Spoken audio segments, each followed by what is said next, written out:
Le baptême, c'est pour tout le monde, à tous âges, c'est gratuit. Et si tu y réfléchis pour toi ou pour ton enfant, dans cette vidéo, je t'explique tout. Bonjour à toi, je m'appelle Carolina Costa. Je suis pasteur de l'église réformée protestante de Suisse. Et aujourd'hui, je vais te parler du baptême, car je sais qu'il y a souvent un certain nombre de questions. Si tu as envie d'approfondir cette voie chrétienne de l'amour, si tu es curieux, tu te dis mais là, il y a vraiment quelque chose pour moi, eh bien, je t'ai préparé tout un tas de liens juste en dessous de la vidéo. Tu vas trouver de quoi rejoindre un cercle privé, des ressources vidéo encore, des PDF. Vraiment, n'hésite pas à les regarder, tu vas trouver tout ce qu'il te faut pour t'ouvrir et cheminer à mes côtés.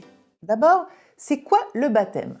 Le baptême, c'est un mot qui vient en fait dans les évangiles, en plus particulièrement en grec, le mot baptizein, qui signifie littéralement plonger, immerger. Et c'est ce qui va donner par la suite le nom de baptême. La première personne qui fait ce rite, c'est Jean le Baptiste dans les évangiles. Jean le Baptiste appelle donc le peuple à se repentir et à montrer qu'il veut se purifier et s'approcher de Dieu en étant immergé dans l'eau. L'eau étant ce rituel de purification qui apparaît dans d'autres rituels aussi du judaïsme de l'époque. Jean le Baptiste, lorsqu'il appelait à la repentance et à cette immersion, eh bien les gens lui demandaient « Mais est-ce que c'est toi le Messie? Est-ce que c'est toi le libérateur d'Israël qu'on attend ?» Et Jean répondait, comme on peut le lire ici dans l'évangile de Marc, il dit « Celui qui est plus fort que moi vient après moi, et je ne suis pas digne en me courbant de délier la lanière de ses sandales.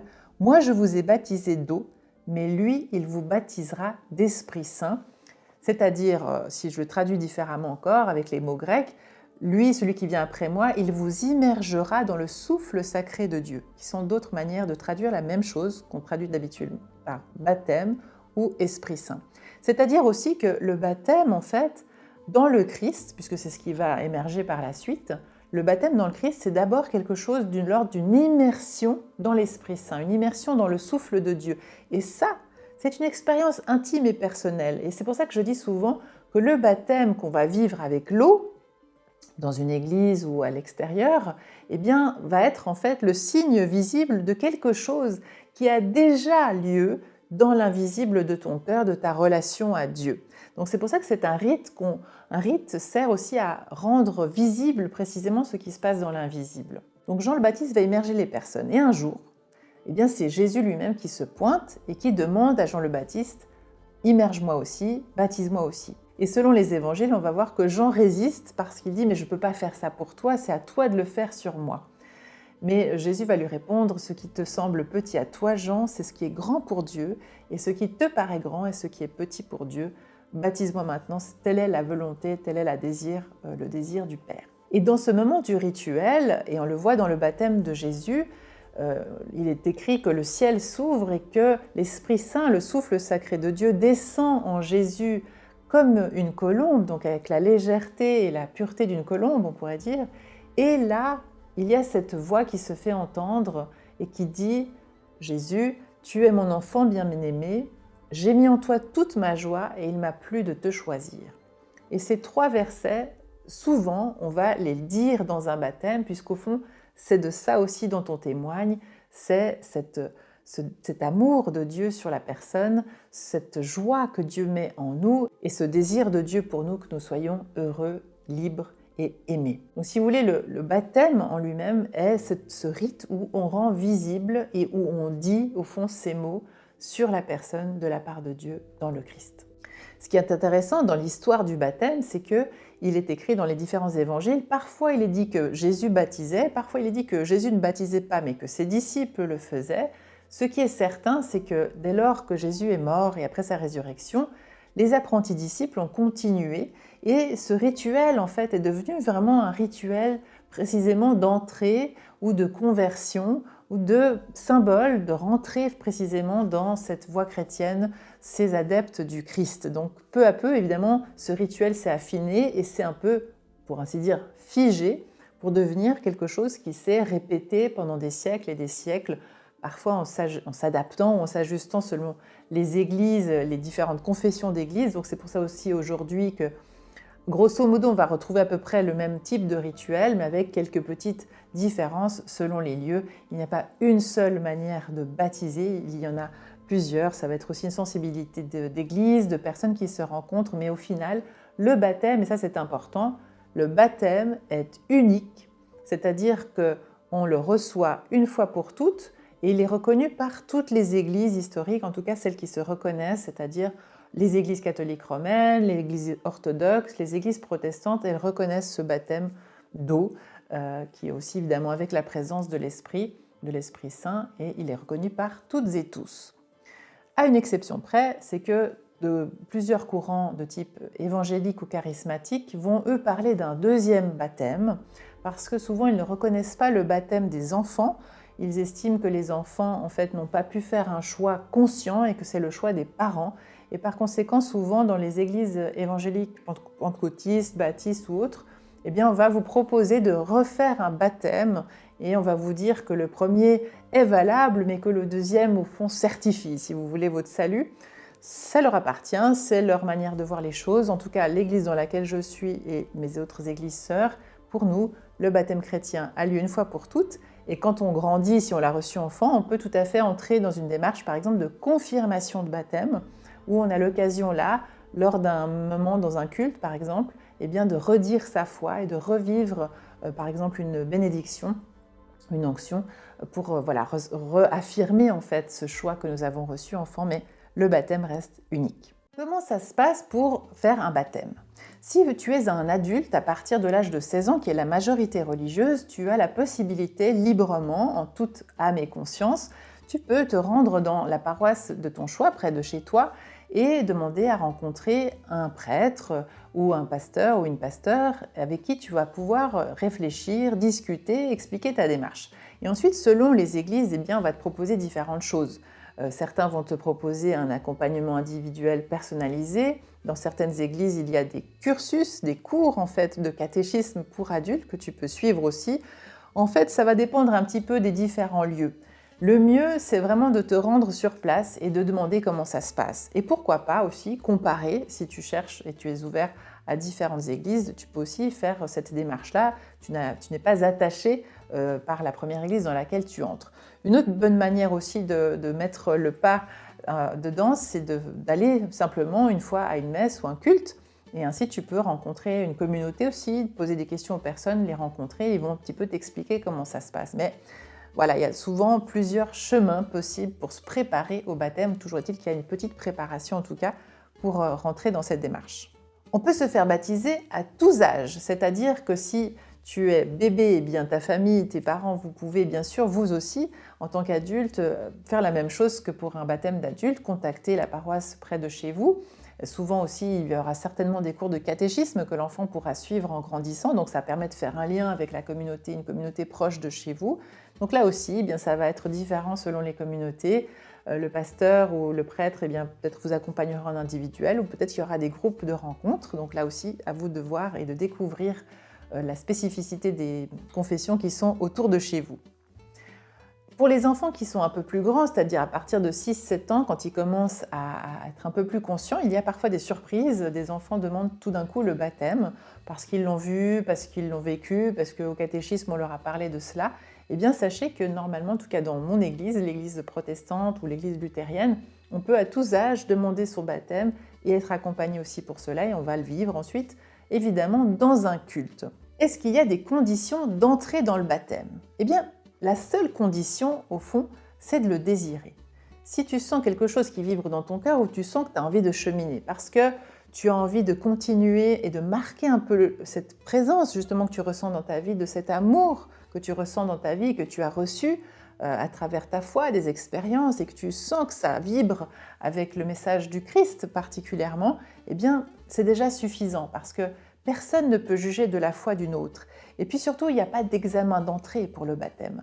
En tout cas, dans mon église, on ne te demandera pas de rentrer dans des dogmes particuliers, où on ne va pas te dire qu'est-ce que tu crois exactement, est-ce que c'est valable ou pas valable, parce que nous estimons que c'est quelque chose qui se vit intimement dans ton cœur, c'est entre toi et toi. Et justement, le fait de rencontrer, d'être accompagné par d'autres personnes va te permettre petit à petit de formuler en fait cette démarche. Pourquoi demandes-tu le baptême ? C'est ce qu'on te demandera le jour de ton baptême. Donc évidemment, tu vas te préparer pour entrer dans cette démarche et le mettre par écrit pour en témoigner devant toute une assemblée. Où est-ce qu'a lieu le baptême ? Eh bien, cela peut se dérouler habituellement dans un culte ou dans une messe. Mais aujourd'hui, il y a aussi une multiplicité parfois de situations, si des gens vivent à l'étranger, enfin il y a plusieurs circonstances qui peuvent faire qu'on pourrait vivre un culte de baptême à un autre moment que le dimanche matin, mais ça reste toujours un culte de baptême. Donc voilà, il y a aussi une possibilité ainsi. Il y a aussi des possibilités pour le vivre à l'extérieur. Parfois, certaines personnes ont le souhait d'être vraiment immergées comme Jésus l'a fait lui-même avec Jean le Baptiste. Et donc, ça se passe parfois dans des rivières, dans des lacs, dans des bassins ou même dans des piscines. Ça, c'est avec ton accompagnant spirituel que tu verras ça et ta communauté selon ce qui se vit. Évidemment, le sens de le faire dans un culte ou dans une messe, c'est le sens de la fête. Ce n'est pas quelque chose qu'on vit entre soi et soi, ça marque aussi l'entrée dans la foi chrétienne et donc dans une église. Et donc de marquer aussi cette appartenance et découvrir que tu as tout d'un coup des sœurs et des frères autour de toi dans une communauté, cette communauté visible mais qui elle-même est reliée à la grande église invisible qui dépasse évidemment les frontières de nos dénominations chrétiennes. Et c'est pour ça aussi que le baptême est chrétien et d'abord entre toi et le Christ avec des témoins qui t'accompagnent et qui font ce geste pour toi. Faut-il des parrains et des marraines? Alors, pour les enfants, oui, toujours. On propose qu'il y ait une marraine et un parrain, mais parfois ça peut être 2 marraines ou 2 parrains. Là aussi, nos églises sont généralement flexibles par rapport à ça. Et il n'y a pas non plus, et là ça va peut-être te surprendre, en tout cas dans les églises réformées, normalement on n'a pas l'exigence d'avoir que les parrains marraines soient forcément baptisés, voire chrétiens. Ils pourraient même être de sensibilité spirituelle autre, tout simplement parce que c'est un état de fait. Et comme nous sommes des églises multitudinistes, c'est-à-dire que nous accueillons en fait la différence, eh bien nous sommes heureux surtout de demander à ces parrains marraines, évidemment qu'ils reconnaissent la démarche chrétienne des parents envers l'enfant, que ce soit des parrains marraines qui pourront soutenir la démarche spirituelle chrétienne de l'enfant, évidemment, ça va de soi. Et simplement, ce que nous suggérons et proposons, évidemment, c'est que le vécu spirituel soit une richesse des parrains marraines qui soit apportée de manière supplémentaire dans le cheminement de foi de l'enfant pour son futur. Il en va de même pour les adultes, mais là, en général, ça se passe un peu différemment. Pour les adultes, évidemment, comme il y a un choix beaucoup plus conscient, eh bien, on propose que les personnes adultes choisissent un marin ou une marraine plutôt comme un témoin ou un témoin dans l'Église qui pourra justement être un visage aussi autre que le pasteur ou la pasteur et pourra accompagner le futur baptisé aussi pour faire ce lien avec la communauté d'Église. Donc là aussi, selon les Églises, vous verrez, mais en général, c'est plutôt cette tendance-là qui est suivie. Est-ce que le baptême est obligatoire pour aller à l'Église? Pas du tout. Évidemment, l'Église est ouverte à toutes et tous qui sont en chemin. Il y a des personnes qui fréquentent parfois une église longtemps sans être baptisées, parfois elles ne le font même pas dans leur vie. Donc ce n'est pas un critère d'obligation. Maintenant, c'est sûr que ces moments-là de baptême sont des moments toujours extrêmement forts et très émouvants, d'abord pour la personne elle-même, mais aussi pour les communautés, de sentir qu'on est relié dans cet invisible et on a des fois l'occasion d'assister comme ça à un rituel qui est très mystérieux. Le baptême reste très mystérieux. Moi, je sais que chaque baptême que j'ai fait dans mon cursus, il y a toujours un petit quelque chose où on sent cette présence de Dieu qui se manifeste d'une manière ou d'une autre, toujours de manière subtile et délicate, mais toujours quelque chose se passe. Ça, j'ai assisté à trop de baptêmes pour savoir que le rituel est en lui-même très mystérieux et quelque chose de très très beau à vivre. Donc je ne peux que t'encourager à entamer une démarche évidemment pour vivre ce moment pour toi et pour les autres. Comment se passe le temps du baptême en lui-même? Le jour J, eh bien évidemment, on va se faire souvent un peu beau, ça va de soi. On va arriver bien sûr au culte et puis on sera accompagné dans le moment du baptême en lui-même. On va toujours s'adresser, par exemple, si c'est des parents qui viennent avec un enfant, on va demander aux parents quel est le prénom que vous avez choisi pour votre enfant. Le prénom, c'est quelque chose de très important parce que je dis toujours qu'un choix de prénom n'est pas anodin. Les parents ont choisi, bien sûr, mais on sent aussi quelque chose qui nous dépasse et qui choisit aussi pour nous. C'est comme un co-choix entre les parents et Dieu. Ça, c'est ce que je crois personnellement. Et puis, il y a ce prénom qui vient.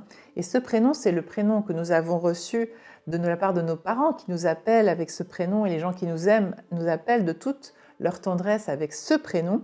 Et c'est le même prénom par lequel Dieu nous appelle et nous reconnaît aussi comme son enfant bien-aimé. C'est ce que nous disons aussi, bien sûr, ce jour-là. Donc, il y a tout un temps autour du prénom de la personne ou de l'enfant.